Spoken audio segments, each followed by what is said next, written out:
Welcome to the start of a new anime review series. This is The Strongest Mage in a Demon's Army Was a Human.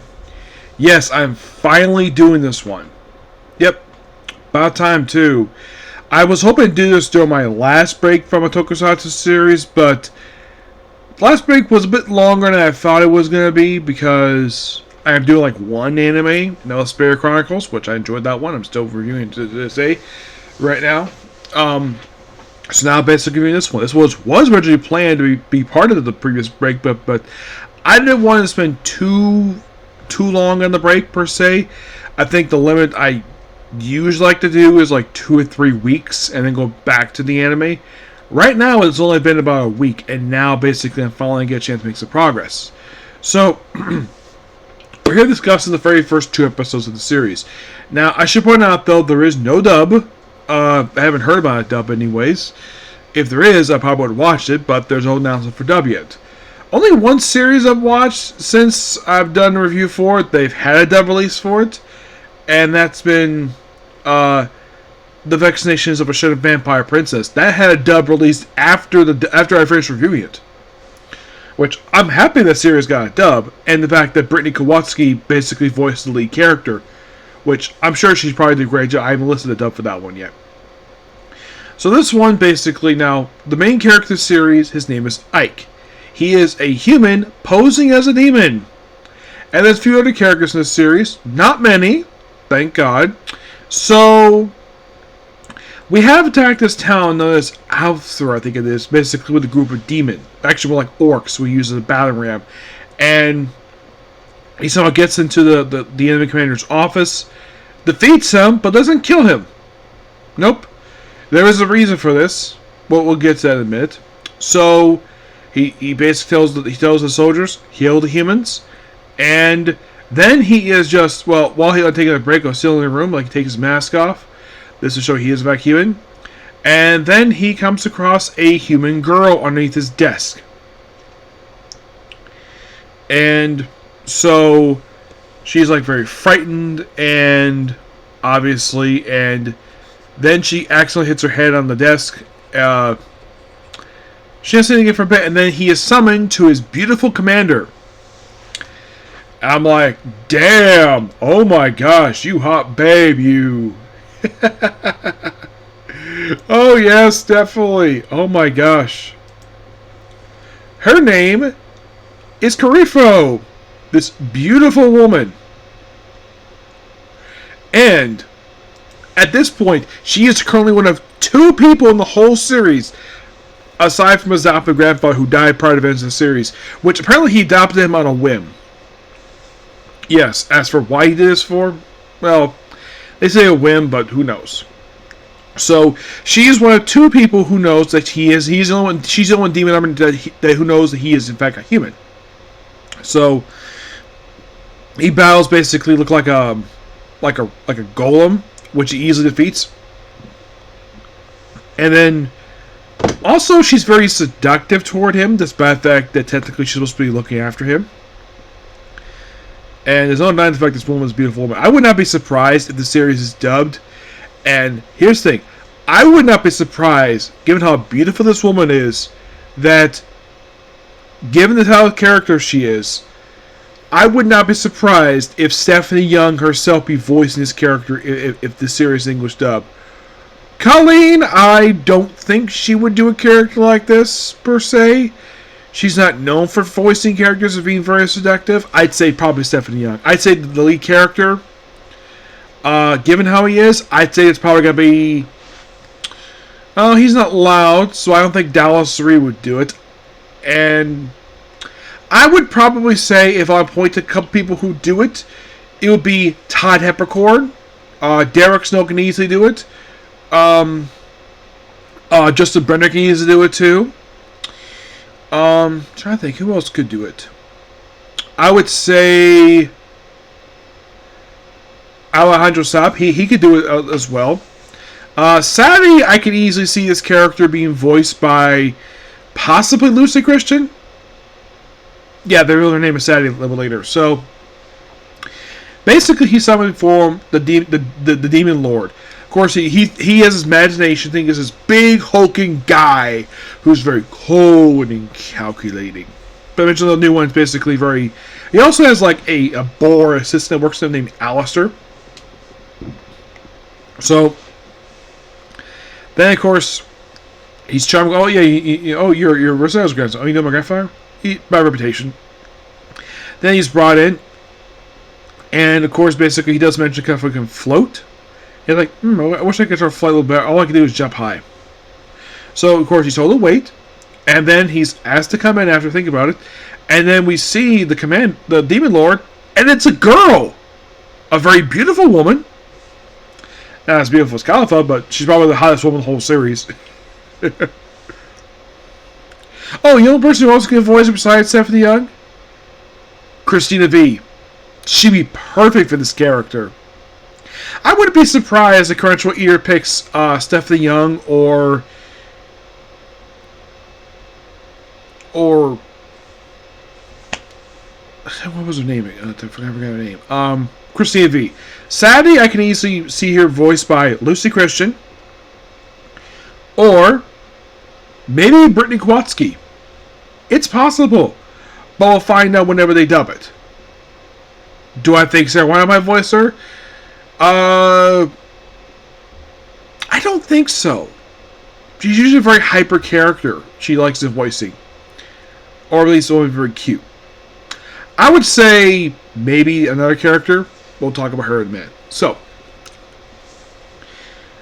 basically, she's like press with results and walks, basically teleports in front of him and like, oh, you're wearing a mask. Like, it is suspected that she might know she's a human, but that doesn't have proof it just yet.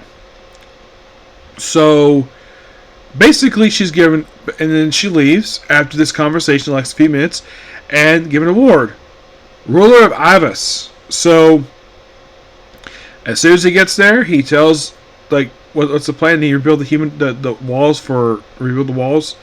It takes 6 months, do it in a month, but we do it in a different way. We have the humans and demons work together to fix this wall. It may fix the city as well, but yeah. So then he goes to his office. By the way, Sadie wakes up. She's not revealed a little bit later, and she eats the little dumplings that she's given. And of course, she introduces herself as 13, but her real name is Sadie. So Ike proceeds to tell her that she is officially his maid, because she's a former slave, even though she's wearing a maid outfit. So she's working as his maid. So my guess is that she's probably his maid, that the demons who work with him cannot touch her because she is his. And she vows to keep his secret of him being human, and he believes her. He definitely believes that she'll keep a secret. Which makes it two people who knows the fact he's human at this point. So they fix the walls, and so then of course, like, we have him basically being served by Sadie, and then we have a succubus come in. Yes, a succubus, which they don't identify her name a little bit later in the episode as Lilith. I could see potentially a couple of different people basically voicing her if they do a dub for her. Give us how character she is. I would think the actress who voices the great Java Nafia, she'd be perfect for that character. I could potentially see... No, not Colleen. Colleen, there's another character in the series. I can see her voicing that character. But in the case of this character... Oh, spider. Yeah, there's a spider near me. Who can see potentially voicing her? Sarah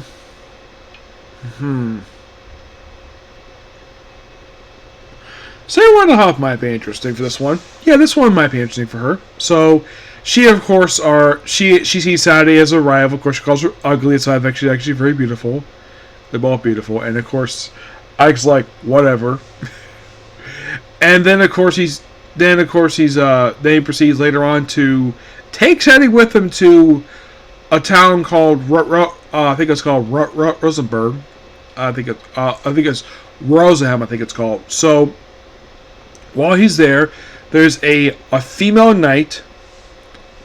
Oh, I want to make sure I get this correct here. So, Alistair is actually the commander. So,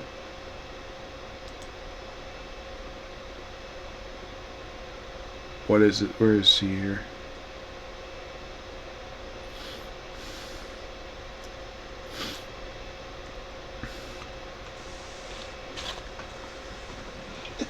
No!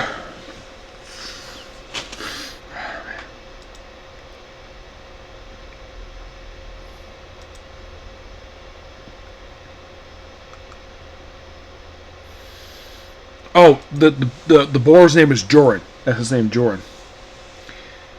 Him, based on the way he looks and the acts, I could see Chris George doing this character. Yes, I could potentially see Chris George do this one. So, then of course it goes on the cover. Well, takes off the robe and just be a human. Well, since Saturday does know he's human, and without the robe, basically people don't suspect he's a demon. So we see him when they're in the city, and we see her get away from him because she's curious, and sees this game of this cup thing with a little ball. Then she does trick reveals, oh yeah, he's actually cheating. And then his customer proceed to beat the crap out of him. She, of course, taken away by Ike, and, well, and of course they have some fruit, they have a good time, and then they're confronted by the whatever this guy is, he's probably the proprietor or something, and he's got a big Hulk guy with him, and then Ike perceives, we got nobody around. So he takes out his staff and frees the big guy's legs, and proceeds to interrogate him. You see soldiers in the episode, like, oh yeah, they're going to march on Ivus to take it back with the White Rose Knights, and that was obvious the place to attack Ivus. Yeah, and also for some reason this episode presents the soldiers from the movie in armor. They have it presented in CG. I'm not really sure exactly why CGI was used for this one for. Yeah, for some reason the armor is presented in CGI. Everything else is presented perfectly normal. Even the monsters are normal, surprisingly. Unlike in the case of Failure Frame, where half the time basically the episodes were shown in CGI for apparently no reason at all. This one, they used it very sparingly. So, then of course the White Rose Knights proceed to try to attack.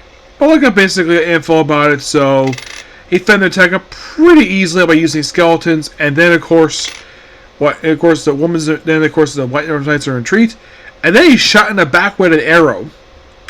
And then he wakes up, and his smoking hot commander is in bed with him. And no, she's not butt naked. She's fully clothed. She of course heals his wound. He of course basically suspects maybe the commander of the other army may have been the person responsible for sending the arrow, but he's going to investigate that. So and of course basically Lilith comes in and basically just confronts him. Saturday comes in too to see how he's doing. He of course already put his robot mask back at this point. Saturday already knows who he is, so Lilith does not know. So then of course Lilith's taken out of the room. And basically, Joran is given the task of finding out where the commander of the forces is. And she's kept in the prison because she dared to retreat from a tactical disadvantage. She's imprisoned. And Lilith follows Ike. Sadly stays behind. Ike proceeds to go by himself to talk to her. So Lilith proceeds to knock out 2 guards. And then goes inside, beats up another guard, gets the keys, like, she's kept on the top floor. And, there's an alarm going off, and Lilith handle those guys. So then, of course, he goes to see the commander, Alistair, who was a girl, and even asks her the question, did you send the assassin to kill me in Ivus? She doesn't answer, but, of course, basically, she does suspect he might be a human. And in the episode. Good to the first episode so far. We have 10 more to go. Yep. So yeah, that's a particular view. Please be sure to like, comment, subscribe, turn notifications, and do the like button. Well, Next up, oh, by the way, this is the character Alice. I think I can see this character being voiced by Colin Glickenbeard. Oh yeah, definitely. Given her mannerisms, I think Colin Glickenbeard would be perfect for this character. Oh yeah, definitely. Monica Rial. No. I say Sadie. Oh yeah, speaking of Monica, I think she's another potential person who could do Sadie. That is possible, but who knows? It depends on Crunchyroll who they announce for this one. Yep. So next up is a Comic Corner, and then it's on to the next 2 episodes of this series. Okay, next video. Bye.